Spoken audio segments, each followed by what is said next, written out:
每个学校有流传着一个恐怖游戏，比如四角游戏，由3个人分别站在教室的3个角落，轮流拍肩膀，被拍肩膀的人咳嗽2声，接着往下一个角落走去。如果有人没人咳嗽，那一定就是被四角游戏召唤出来鬼魂。我和杜英看了张贴出来的周考成绩，都垂头丧气地回到小卖部。彭周递给我们俩一人一根老冰棍。别叹气了，人家小远又是倒数第2，都没说什么。正有滋有味地吃着冰棍的艾小远被拿出来开涮也不生气，反而跟着说了2句自嘲的话，逗乐了一片人。忽然杜英诡异地沉着脸说，你们知不知道我们学校以前有个早恋的学姐跳楼死了？她还绘声绘色地说出那个学姐死时的惨状，我们听了都露出了恶寒的表情。不如我们也玩玩那个四角游戏吧。杜英有些疯狂道。我拍了一下杜英的后背，阻止道，教导主任都说了，禁止玩这种不利于身心健康的游戏。杜英不以为然地翻了个白眼，没想到唐月丸你是个胆小鬼啊。杜英站在板凳上，举着冰棍高喊，谁要是敢和我一起去玩四角游戏，我就请他吃大餐。不怕事儿的男孩子自然是首当其冲。彭周拉着一直摇头的艾小远第一个报了名。躲在角落里和低年级学妹聊得别提多愉快的厉元安听到后，也急急忙忙凑了过来。杜英还在路上做我的思想工作。我皱眉反问，你们不是已经有4个人了吗？可以多玩2把，四角游戏3个人一局。第2天，天气预报没有说要下大雨，结果本来前几分钟还是晴天白云，这会儿才刚上历史课，就已经狂风大作了。被堵上的门好几次都被吹开了。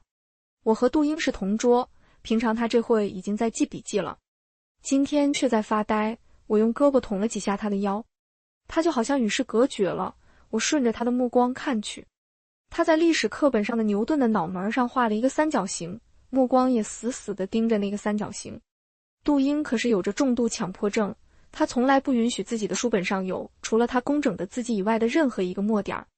历史老师也察觉到了杜英今日的不同寻常，点名让杜英回答问题。杜英和往常一样井然有序地分点回答。坐下来以后，我瞧着杜英与刚才那副走火入魔的样子完全不同。我小声询问，你们昨晚玩了多久那个游戏？杜英避而不答。我原以为只是杜英只是太入戏了，可是他连着3天都是一副被抽了魂的模样。我有些担心地拉着杜英去小卖部，请他吃他最喜欢的巧克力冰棒。杜英就像个机器人一样，接过冰棍，撕开包装往嘴里送着，一口一口吃得相当斯文。我抓住杜英的手腕，他手里还握着半根冰棍。英子，那天晚上究竟发生了什么？啊，小远自杀了。杜英的双眼从浑浊一下变得透亮无比，他扔掉手中的冰棍，抱头蹲下。我不明白杜英在胡说八道些什么，艾小远这几天都好好的坐在教室里上课呢。第4天，杜英恢复了正常，他不再露出渗人的眼神。在周5又出了新的周考成绩时，杜英从上次的15名一下排到了第5名。这种惊人的进步让杜英受到了班主任陈老师的点名表扬。杜英也大方地请我们去小卖部吃冰棍。正值夏天，对于高中生来说，没什么烦恼是一根冰棍解决不了的。我们一直都是5人帮，我和杜英，还有彭周、艾小远、厉元安，少了谁都能一眼看出来。这次少了总爱凑热闹又胆小怕事的艾小远。我疑惑地问彭周，小远呢？小远今天没上课，也没给我打电话，估计是生病了吧。厉元安幸灾乐祸道，好爷，再也不担心手欠的小远抢我的牛奶喝了。大家哄笑起来。艾小远和厉元安一个矮瘦一个高壮，所以我们都叫厉元安为大元。我也以为艾小远只是生病了才没来上课，直到第2天艾小远的妈妈找来学校，班主任陈老师把我们4个人都叫去了办公室，问我们有没有邀请艾小远去自己家。4人都摇了摇头。回到教室，我才敢问道，杜英。杜英就连连否认，别问我，我什么都不知道。杜英收拾着他的课桌，他的桌子上明明什么都没有。我猛然抓住杜英的手，杜英十分激动地将我甩开。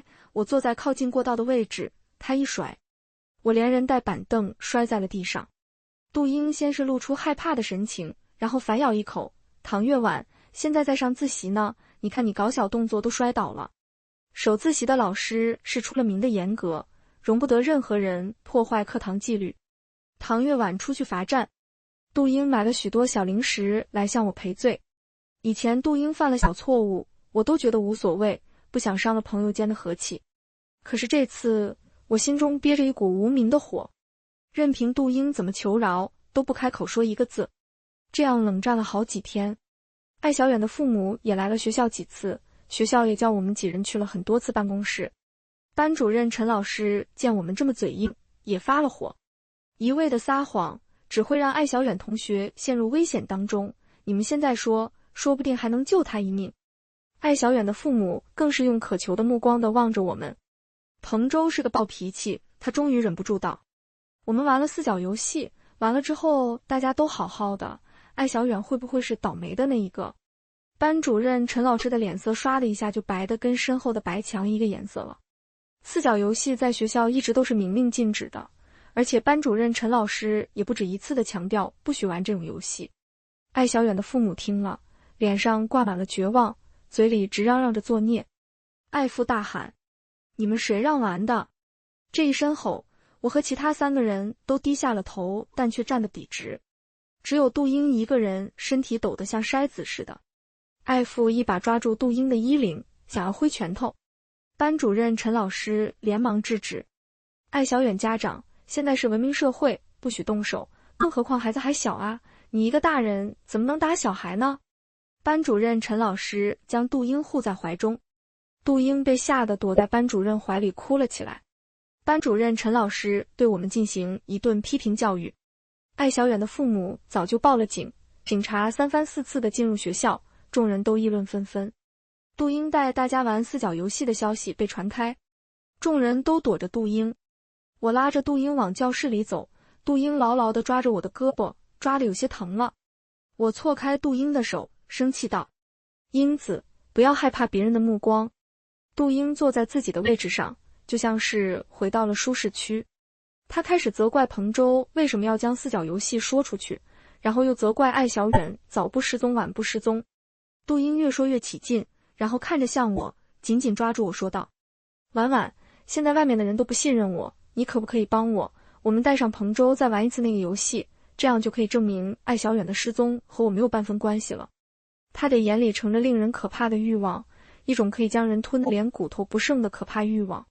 我抽回自己的手，坚决地摇头。杜英立马就拉下了脸。唐月婉，我算是看明白你了，你就是个油盐不进的老顽固。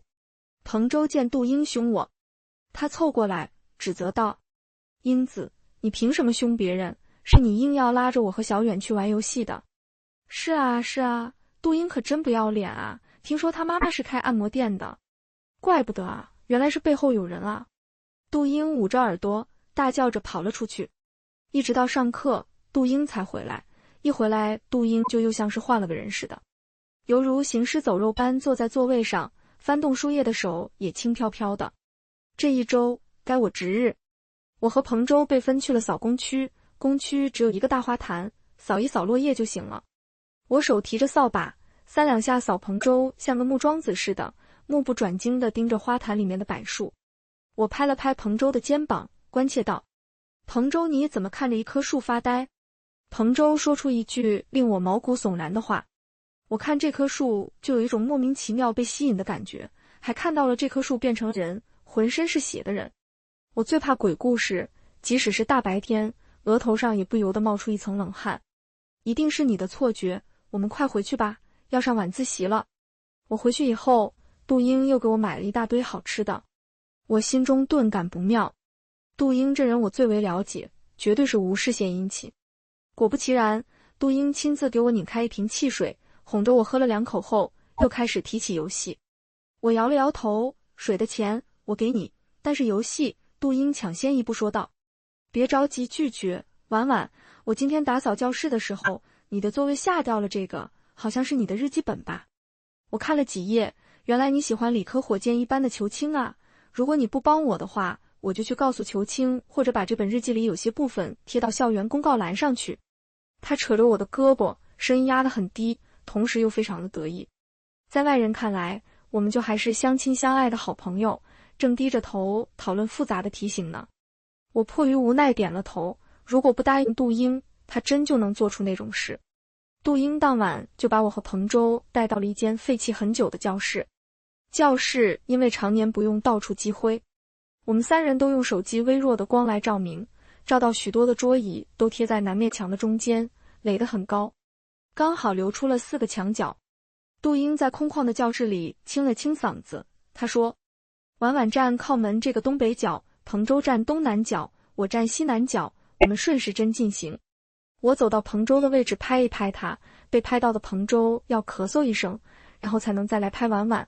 婉婉你走到没人角落咳嗽一声，再接着走。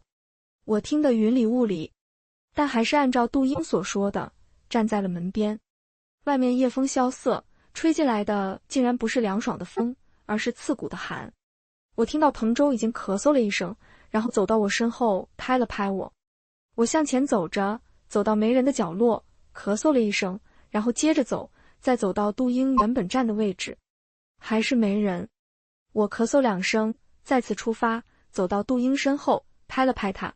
他咳嗽一声，向前走。他拍了拍彭州，这次没有听到一声男性咳嗽声，但是我清楚地看到彭州向着西北角出发，他拍了一个白衣服扎马尾的女生。那个女生看向我，阴森而恐怖。我捂住嘴，那个女生淫笑着咳嗽了3声。杜英瞪着布满血丝的猩红双眸，跑过来抓着我。你看到了对不对？哈哈哈，你要死了，你要死了。彭州很不解地说。看到了什么？英子你怎么破坏规则？婉婉都走到你那里去了，你怎么不咳嗽？我眉头一跳，杜英这么癫狂，肯定也是看到那个女孩。为什么3个人里就彭州看不到？玩过那次游戏以后，上课时都有种恍如隔世的感觉，一会儿不听就很难跟上老师的进度。杜英向外解释，他带我也玩了游戏，而我却什么事都没有。他以一种自欺欺人的行为来对抗外界的流言蜚语，我很不理解，但大为震撼。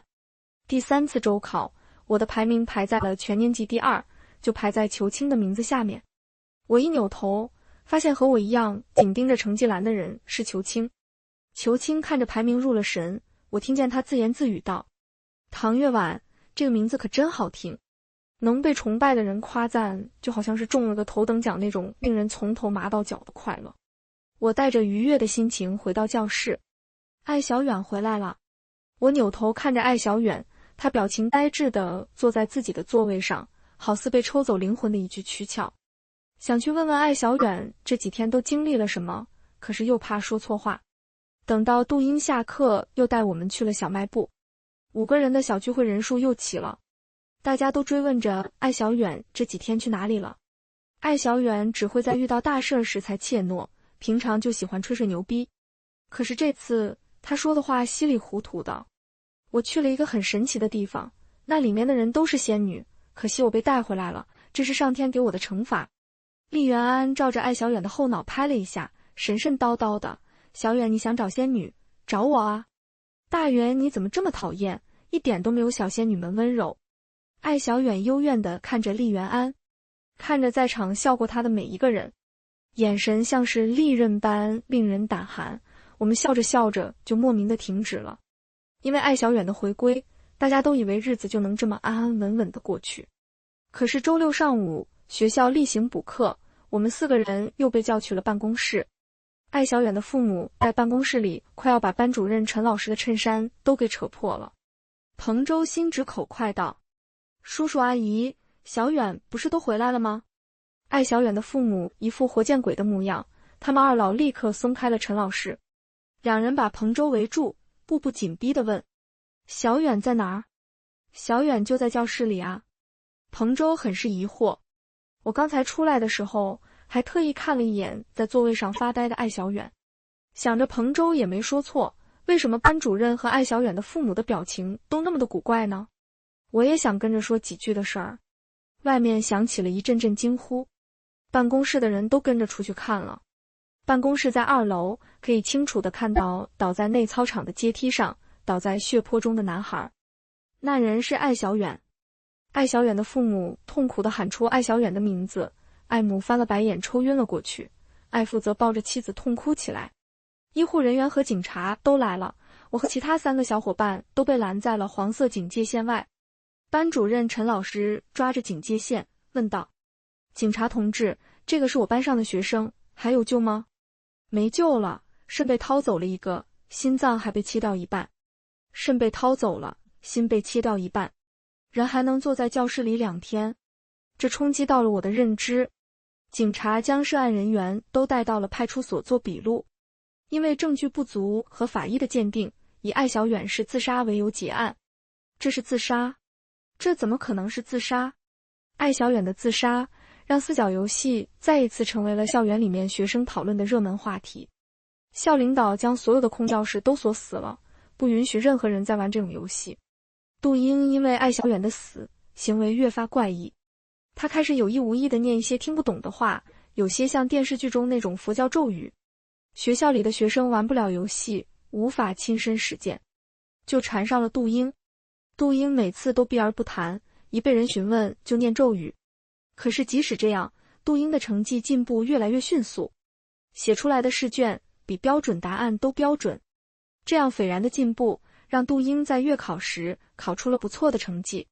这次月考第1名依然是裘青，第2名是杜英。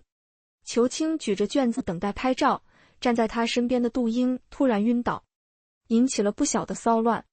我身为杜英的好朋友，自然是被陈老师推上台去扶他。我背起杜英就往医务室里赶。医务室的老张头看到杜英那煞白的小脸，惊讶道：“这小丫头年纪轻轻的，怎么一副死人相啊？”“张爷爷不要乱说，我朋友就是突然晕倒而已。”我被老张头一句话点醒。杜英第一次玩完4角游戏回来后，我是感觉他好像变了，但是没感觉出哪里变了。现在一看，他当时的面色好像就如同现在一样，脸白的就像乡下陪葬的那种纸扎人。班主任这时候来到医务室，说道：“唐月婉，你先回去上课，我来看着杜英同学。”有班主任守着，我也就放心地回到了教室。物理老师还没有来，趁着这个功夫，我在杜英的柜子里翻翻找找，把自己的日记本给拿了回来。上次玩了游戏，杜英也没打算把日记本还给我。如果一直搁在他手里，他想要再次威胁我也不过是轻而易举的事情。我拿回日记本，打算拿回家放着。回到家，翻遍了书包，也没有翻出日记本。我慌了，虽然上面没有写名字，日记中唯一提到的人名也是裘青，但是东西丢了就是丢了，心中就是会莫名的心慌。第2天来到教室，杜英早早的就在座位上坐着看书了，这会儿才6点20几。外面的天色还不算明朗，教室里开着灯，映衬的她的肌肤雪白，没有血色的白。杜英坐在里侧，我在外侧。我坐下来，不咸不淡地问了一句：“英子，你现在身体还好吧？”“好着呢，不要靠近裘青就行了。”这莫名其妙的一句话，我难以消化。杜英解释道：“昨天我站在他旁边，他身上好像有一股奇怪的力量，让我昏过去了。你也不准靠近他，听见没有？你不要胡思乱想了，英子。”当天下午，学校就传来要宣布了提名的优秀学生奖学金名额里有我和裘青，我们俩都被叫到了办公室填资料。裘青填完资料后没有离开，轮到我填资料时，他惊讶道：“你就是唐月婉吗？”丢失了日记，我心中总是充斥着一股莫名的羞耻感。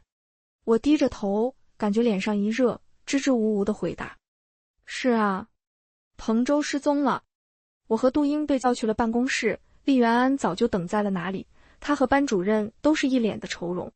厉元安见我们来了，说道：“事情就是这样的，陈老师，你要是还不信，就去问英子他们吧。”班主任陈老师将厉元安讲述的再讲给了我和杜英听。原来那天去的只有3个人，厉元安被他妈妈来学校接走了。最后说到重点时，班主任陈老师的脸色顿了顿，他抬起头，像是鼓足勇气道：“彭州同学的失踪和之前艾小远同学的一样，恐怕班主任陈老师有些于心不忍，不敢再说出那些伤人心的话，伤害彭州的父母。他告诉我们，我们可能会被学校劝退，劝退是很严重的，反应最激烈的是杜英。不可以，我好不容易考上来，他们失踪是他们自己的问题，和我们有什么关系？杜英这番自私的话，让班主任陈老师皱了皱眉。他拍了拍桌子，严厉地批评道：杜英同学，老师还没说你呢，就是因为你，搞得学校上下人心惶惶。虽然2个同学的失踪和你没关系，但是你是必须要回家反省的。班主任一拍板，将杜英口头教育后，随后又通报批评了我们。我们挨了一点口头处分，各自回家反省2个星期。我在家待了2个星期后，回学校，学校不少的人也开始对我和厉元安指指点点。杜英还在被停课，彭州又失踪了。轮到我这组扫地的时候，厉元安被分到我这一组，跟着一起去扫工区。我们俩一人拿搓机，一人拿扫帚。厉元安在花坛边坐着，杵着搓机，等着我扫完了好收工。什么味道啊？一股死猪的腐臭味。厉元安用搓机把手刨着花坛的土，我跟着看过去，只见他刨出了一只带血的手。我和厉元安被吓得丢了魂儿，连滚带爬的跑去办公室向班主任汇报。班主任陈老师报了警，警察派人将人把花坛里种植的柏树给挖了出来，同时也挖出了血手的主人。当众人看到尸体后，都不由得一惊，居然是彭州。彭州的死相让不少围过来看热闹的学生惊叫连连。他死得很惨，肚子被挖开了一个大洞，柏树的树根贯穿他的腰腹部，他的眼睛瞪出了眼眶，舌头外翻。彭州的死已经不是自杀了。学校为了震慑学生，就加重了学业压力，把周考改成了3天就有一小考。学校因为彭州的死而臭了名声。杜英一回来就被叫去了办公室，这次去了很久。回来的时候眼睛红红的，我安慰着他，虽然心里也膈应他用日记本威胁我，可是他现在确实很可怜，在学校里孤立无援。厉元安已经被挖出来的彭州尸体给吓得转学了，他的那些普通朋友现在都唯恐和他沾上点关系。不是的，他们不是因为我才死的，对不对？杜英把鼻涕和眼泪都蹭到了我的衣服上，我一时间不知道说什么。要安慰杜英的话，他又会说些一些强词夺理的话；不安慰吧，气氛又十分的尴尬。见我半天不说话，杜英抓住我拿纸巾的手：婉婉，我现在只有你了，你能不能再和我玩一次那个游戏？不能。我心中也害怕极了。那一次和杜英玩游戏，看到的那个白衣服的马尾女生，我一直回想不起她的脸，只记得当时的惊心动魄。一回想，胸口就有一股闷闷的感觉。我以为事情到这里就结束了，但是万万没想到，杜英在晚自习放学后，她在校门口就拦住了我。她眼睛瞪得特别大，随时会炸开一样，死死地盯着我说：婉婉，我现在只有你了，你可不可以帮我把这个送出去？她拿给了我一包用牛皮纸包着的东西。我什么都还没说，杜英就跑了，她也没有说要送给谁。我出了校门，一位穿着黑色冲锋衣、戴着白口罩的男人直接从我手里夺走了那包东西。第二天来到学校，我身边的杜英迟迟没有来，大家都在埋头做题，一直到第3节课，我又被叫去了办公室。班主任陈老师的脸色苍白，他扶着黑框眼镜问道：这已经是第3起失踪案了，唐月婉同学，老师希望你能说实话。我缄默不言，低着头。5人帮死的死，走的走，现在就剩下我一个人了。我很害怕杜英会不会也跟前2起命案一样，犹豫了一会儿，把自己所知道的都说了出来。说到那个白衣服扎马尾的女孩时，班主任陈老师的眉头一皱，他从抽屉里掏出一张照片。当我看到照片时，也是不由得一愣。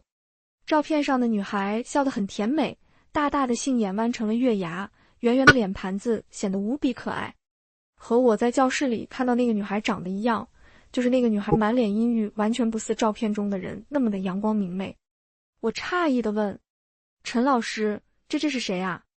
陈老师叹了口气，盯着墙上的马克思画像，像是陷入了深度回忆，说道：那是03年的一个夏天，这位同学是你的学姐，当年因为早恋被抓，愤而跳楼自杀。据说许多在学校里玩四角游戏召唤出来的就是她。这么多年了，她还是不肯放过我。陈老师举起眼镜，擦了擦眼泪。我明白了，好像又不明白。带着满心满眼的疑惑，我浑浑噩噩地度过了几天。夜晚，放学了，我打算乘坐22路公交车回家。就在我双手勒着书包肩带，踮着脚等公交车时，忽然看到对面的杜英。杜英平常都是标准的学生头，穿着蓝领白 T 恤的校服。这会儿的她顶着一头紫色长发，脸上呢画着很浓的妆。我放弃等公交车，悄悄地跟在杜英身后。跟了一路，才发现杜英进了一家高档足浴店。这种足浴店一般只接收男客，我肯定是进不去的。我趴在墙上，眼睁睁地看着杜英大摇大摆地走进去，一只大手突然捂住了我的口鼻。我拼尽全力挣扎，但是看清来人长相后，我震惊地瞪大双眼。是裘青。嘘，别说话了。裘青做出嘘声的动作，将我拉到墙后面，问道：你一个女孩子，不好好回家，学别人跟踪？我有些脸红，确实我这样贸然地跟踪别人是不对。可是艾小远和彭州一前一后的死亡，实在令我费解。我以为杜英失踪了，也会走老路，但是没想到的是他居然在校外过得风生水起。我憋了很久，终于在裘青那炙热的目光下坦白了一切。裘青听说以后，沉思了半晌后才说道：我先送你去公交站，你先回家，剩下的交给我。这一刻，裘青在我心目中的形象顿时又高大了不少。裘青果然说到做到，他潜入那家高档足浴店，拍到了杜英几张照片。照片里，杜英给人下跪磕头，甚至还拍到了一些不堪入目的画面。杜英原来在外面做了这种见不得的事儿。我看了这些照片后，心中五味杂陈。等到杜英回来后，我有意地疏远了他。杜英认为的举动十分的反常，以往我们就算吵架吵得再凶，也不会像现在这般别扭。婉婉，你今天怎么奇奇怪怪的？我不想理会杜英，就选择了装傻。可是杜英总是喜欢追问到底，他抓着我的肩膀摇来摇去。我不耐烦地甩开了他，冷冷地丢下一句：马上又要小考，我要学习了。杜英心有不甘，一直在我耳边追问。我不胜其烦，为了躲避杜英，一下课就跑去了小卖部，正好碰上了裘青。裘青扔过来一包卫龙，刚好有事找你，坐下来说吧。裘青拍了拍身边的小板凳，我不敢直接与裘青坐得太近，听班主任说，自从那个早恋的学姐被抓，她跳楼后，学校取消了不允许学生早恋的规定。这个规定是取消了，但又制定了一个更狗血的规则，就是男女不能坐在同一侧。我和裘青面对面坐着，他向我讲述一个晴天霹雳。裘青说他家叔叔在太平间里负责搬尸体，结果搬到一具非常重的尸体。他叔叔1.9米，体重300多斤，按理说没有什么东西是他搬不动的。结果那一具小小的尸体，他愣是背不起来，还是叫了另外一个年轻力壮的男子才搬起来的。放进火化箱火化时，尸体居然活了，拍着玻璃门尖叫。我听得毛骨悚然。裘青拿出手机，把尸体照片给我看。是彭州。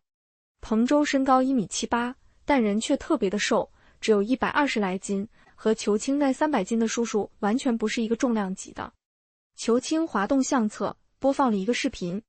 视频里是火化箱里传出的声音，是撕心裂肺的求救声，还有慌乱的拍打着玻璃的声音。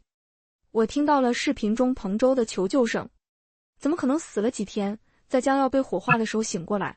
而且彭州的死状凄惨。我有些难以消化这些摆在眼前的事实，这些都冲击了我的三观。裘青收起手机后，神神秘秘地说道：你的这些好友是你的朋友联合学姐的鬼魂一起害死的。你是说杜英？怎么可能？杜英家庭条件虽然不好，但是她不敢杀人的呀。就算杜英再怎么狂傲自大，也不可能杀人的。裘青向我推理了整个过程。杜英的家庭条件虽然不好，但是她的零用钱却非常的多。之前我们都认为是杜英家里喜欢富养她。再加上自从四角游戏结束以后，杜英就格外的努力。我一直以为是杜英开窍了，没想到裘青告诉我的却是杜英是开窍了，只不过他害死了其他人。四角游戏是个招魂仪式，会招出这个仪式范围内最强大的鬼魂，但是鬼魂是不能轻易伤人的，只有满足了人的愿望才能拿走贡品。你的意思是杜英把我们当作贡品献给了那位自杀的学姐？我完全不能接受这个荒谬的事实。裘青却打破了我心中最后的期待。是的，艾小远的生日是4月5号，对应今年的清明节。彭州的生日对应的是中元节，而你是寒衣节。你们3个人虽然都生在鬼节，可是命中今日旺，鬼魂不能进你的身，但你们是可以被送出去的。裘青又掏出一本很厚的黄卷书，这本书翻开，那股老油墨的味儿就有些刺鼻。你的命格很难借，艾小远需要1次，彭州需要2次，而你需要3次献祭才能被献出去。裘青的手翻着旧书，脸色越来越凝重。杜英应该还会找你的，毕竟3次献祭时间不能间隔太久，不然他会遭到反噬。我从来不信这些封建迷信，心中虽对杜英有些许的不满。我苦笑着摇摇头，坚信着自己不信这一套，起身就要走。裘青却十分认真地说，杜英的命格就是十世为忌，他下辈子只会轮回畜生道，他不想，所以才要杀了你们4个人。你那个转学的朋友也死了，轮到你了。我呆坐在位子上，凝望着天空，许久才问道，大元真的死了？大元并没有玩游戏，怎么会死呢？我还是不太愿意相信裘青说的那些，尽管他是我一直都非常崇拜的偶像。结果不到2天，我去交作业的时候，就听到办公室的老师们在讨论，看来那个有些是真的，就陈老师那个班的学生，为了避灾都转去7中了，结果还是死了。真的死了？真的，据说死得可惨，脑袋都被削掉一半。厉元安真的死了。我惊讶之余，交了作业，出了办公室的门，发现裘青就站在走廊上等着我，他身边还站着一位穿着蓝色条纹衬衫的男老师。这位是主修心理学的心理老师张老师，他还是阴山派的亲传弟子，专门研究一些超自然现象。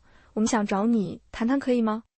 我同意了这次谈判，尽管直觉告诉我这位张老师不太普通，但能在最无助的时候被人保护是一种幸运，不管他们是出自于哪种目的。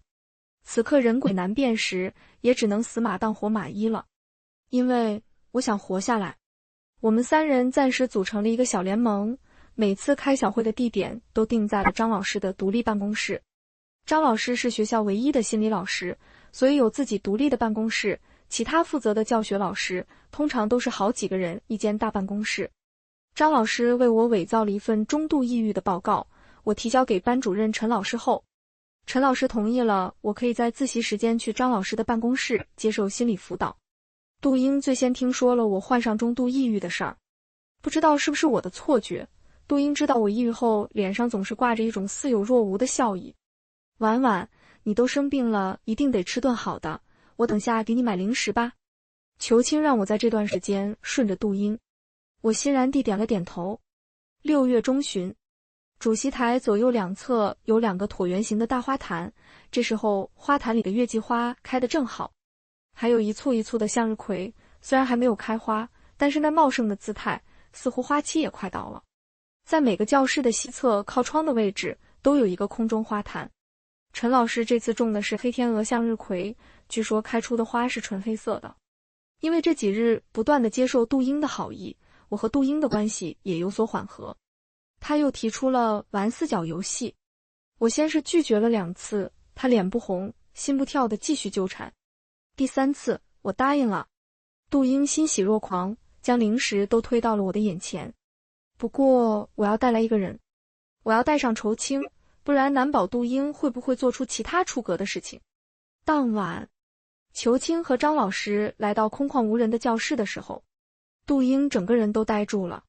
他指着裘青，不可置信道：“你们怎么会在一起？这个游戏不是一局需要3个人吗？”我带了裘青来。张老师补充他的来意：“我是值班老师，应当负责你们的安全问题。学校所有空教室都被锁起来了，我也很惊讶，杜英怎么还可以找到一间空教室，于是就多嘴地问：英子，你咋找到钥匙的？你别管了，跟着上次的游戏规则玩就是了。杜英向来是个喜欢掌控一切的人，不允许有人质疑他的能力。裘青，你还没玩过吧？我给你讲讲规矩。裘青摇头拒绝了杜英的好意，我听说过规则，现在就开始吧。玩了3局，3局都没能召唤出那个学姐，杜英率先崩溃道，她跪地大喊：不可能，怎么还不出来？我和裘青交换了一个眼神，我上前去安抚杜英的情绪，裘青则在4个角画下法阵。婉婉，你怎么不去死啊？快去死啊！杜英抬起头，脸上多了些狰狞，他将我压在地上，拼命地掐着我的脖子。裘青先走杜英，杜英猩红着双眼，还要来攻击我，嘴里说着难听的话。凭什么？凭什么唐月婉你上辈子是公主，是公府小姐，这辈子是中产家庭的小公主，下辈子是首富的女儿？我只能做一个妓女的女儿，下辈子一出生就是畜生，挨千刀受万剐。该死，明明就是你，是你们！我被杜英癫狂的行为吓得手抖。他现在是一个疯子了，彻头彻尾的疯子。张老师按着我的肩膀，无奈道：你们召唤出张小敏了。张小敏是那个跳楼自杀的学姐。张老师点了点头，然后走到杜英面前，在杜英的额头上点了2下，杜英顿时像化成了一滩水，瘫倒在地上。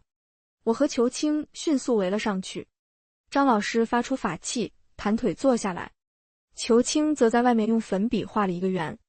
张老师对着杜英催眠：你现在不是杜英，你是张小敏，你是张小敏。杜英的白眼一翻，很快他的双眼又恢复了清澈。他望着四周，用好奇的眼光打量着周围的环境和我们。上次召唤我的那个小丫头呢？开口的声音不是杜英的声音，虽然有些清脆，可是清脆中带着一丝沙哑。他没有及时兑现他的诺言，已经被你反噬了，可是这具躯壳承受不住你的重生，你为什么一直不愿意轮回？张小敏听了张老师的话，仰头张口放声大笑起来，血管的轮廓清晰可见，她的眼黑已经布满了整个眼眶。张小敏想要动一动，却发现自己动不了。你们骗了那个小丫头，对不对？你这个坏丫头，连好朋友都骗。张小敏用她那黢黑的双眼盯着我。裘青立马捂住我的眼睛，说：不要看她的眼睛。张老师点燃一张符纸，吹灭，然后塞进张小敏口中。张小敏呜哇乱叫。很快，屋内响起了杜英那惊恐的叫喊。杜英爬到我身边，推开裘青，抓着我的衣服，哭喊道：婉婉，我求求你，你救救我吧！我没办法救他了，他已经彻底癫狂了。我冷冷地盯着杜英，错开他的手，拎起他的胳膊问：小远和彭州究竟是怎么死的？我不知道，他们只是玩了游戏而已。再说了，你现在都跟我玩了3回了，你不也什么事都没有吗？杜英说话虽然语速偏快，但他仍然保留着自己的那套强盗思维。我真是受够了。我重重地甩开杜英，起身掸了掸身上的灰尘，说道：今天以后，英子你的任何事都与我无关。杜英抱着我的大腿，我说。杜英接下来的话让在场的人都起了一身鸡皮疙瘩。原来艾小远嘴里的仙女是舞厅里的小姐，她那副被吸干的模样也是因为杜英将她带到一家瘾君子俱乐部。艾小远被那群人切走了一半心脏，又被诱骗玩起了赌博，输掉了一个肾。他们不想被查到，就让我把艾小远带了回来，谁知道艾小远会自杀啊！杜英哭得眼睛肿了起来。我以为杜英在外面做皮肉生意已经够刷新3观了，没想到杜英居然还和那些玩意儿挂上钩了。我忍不住地踢了杜英一脚，揪着她的衣服问道：那彭州呢？彭州啊，他喜欢你啊，他那天发现我尾随你，就打了我一顿，我气不过，就趁他不注意把他杀了，谁知道他怎么会出现在花坛里呢？报应啊报应！杜英笑得狰狞，他看着我说道：不是我害死了彭州，是你害死了他，他要是不喜欢你，就不会为你出头被我杀死了。张老师打断了杜英的话，他让裘青摁住杜英，将一碗泡过符纸的水灌进杜英嘴里。你们给我喝的什么？张老师推了推眼镜，说：开始第4局游戏吧。杜英被强拉了起来，他这次站在靠门的角落，我和裘青一个西南角，一个东南角。我先出发去拍裘青，裘青又去拍杜英。杜英走到无人的角落时，张小敏出现了。她扎着高高的马尾，圆润饱满是后脑勺，显得她尤为的青春靓丽，身上穿着和我们有些细微差别的校服。我们的校服是蓝白条纹，她只有校裤是纯蓝色的。张老师也不可置信地拿起眼镜，然后揉了揉眼睛。杜英更是吓了一跳，她向后倒去，双手反撑着地板，惊恐地望着张小敏。张老师掏出符纸，点燃扔过去，张小敏被烧出一身蓝色火焰，她发出像是狂风吹动玻璃窗的呜呜声。张小敏的鬼魂被一团火烧没了。我和裘青都跟在张老师身边，只有杜英一个人坐在地上。她大声哭喊，哈哈哈，什么都没了，什么都没了。张老师上前抓起杜英的手，亮出了银手环，烤在杜英的手腕上。你还有牢可以坐。我憋不住，噗呲笑了出来。原本恐怖的氛围被他这一句话给化解了。裘青上前，多谢张警官了，把他带走吧。原来张老师是警察，我一时间竟然有些反应不过来。等张老师走后，裘青锁上了教室的门，然后道：杜英是个援交女，他们和我家在30年前有些交情，都是阴山派的外门弟子。后来杜英的爸爸学到一半不学了，他们算不到自己的命吗？既然都是修道的，知道自己的后代会如此凄惨，为什么还要让他出生来受苦？这人心险恶，人的怨气可不比鬼魂少。裘青，世界上真的有鬼吗？信则有，不信则无。裘青一脸神秘，他做出了嘘声的动作时，我竟觉得他和陈老师长得格外相似，或许是他们都瘦瘦高高的，又戴着一副半框黑边眼睛吧。在和裘青走下楼时，外面的警车一直闪烁着警示灯，我感觉到一道目光看着我，抬头望去，看到了3楼上站着的班主任陈老师，他身边站着一位扎马尾的白衣女生，看不清脸。陈老师在大家的眼皮子底下，他从3楼一跃而下，手里像是抓着什么东西。我耳边飘来一句：小敏。